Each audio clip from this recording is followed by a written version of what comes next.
मातृका महामाया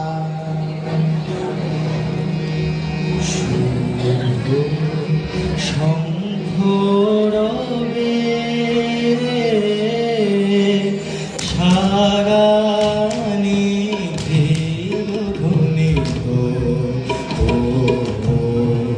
আকাশ তলে অনিলে জল দিকে দিগন্তরে সকল লোকে ঘুরে বনে বনান্তরে নৃত্য গীত ছন্দে নন্দিত শুভ্র শঙ্খরবে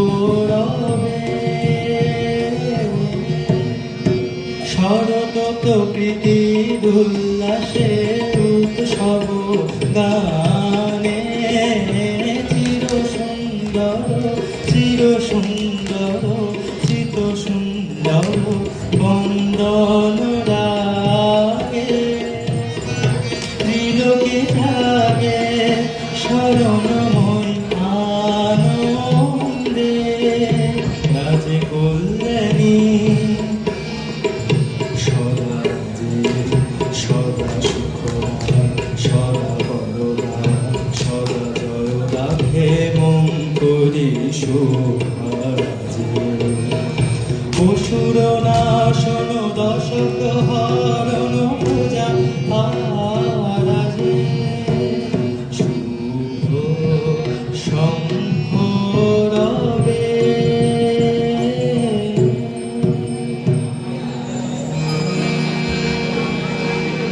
দেবী অষ্টাদশ ভুজা মূর্তি পরিগ্রহণ করে শঙ্খে দিলেন ফুৎকার। দেবীর রণ আহ্বান শব্দ অনুসরণ করে সসৈন্য ধাবমান হল মহাবলশালী মহিষাসুর। দেব সেনাপতি মহাশক্তির জয়মন্ত্রের গুণে দেবীকে দান করলেন মহাকৃতি। দেবীর সঙ্গে মহিষাসুরের প্রবল সংগ্রাম আরম্ভ হলো। দেবীর অস্ত্র প্রহারে দৈত্য সেনা ছিন্ন ভিন্ন হতে লাগলো। মহিষাসুর ক্ষণে ক্ষণে রূপ পরিবর্তন করে নানান কৌশল বিস্তার করলো। মহিষ থেকে হস্তি থেকে দৈত্যরাজ রূপে রণহুঙ্কার করতে থাকলেন। এই দেখে সর্বভ্রষ্টা দেবতারা মহাশক্তির আরাধনায় বসলেন। ব্রহ্মা ও দেবগণের লালন থেকে তেজ নির্গত হলো। ওই তেজ রশ্মি একত্রিত হয়ে এক দিব্য শ্রী মূর্তি ধারণ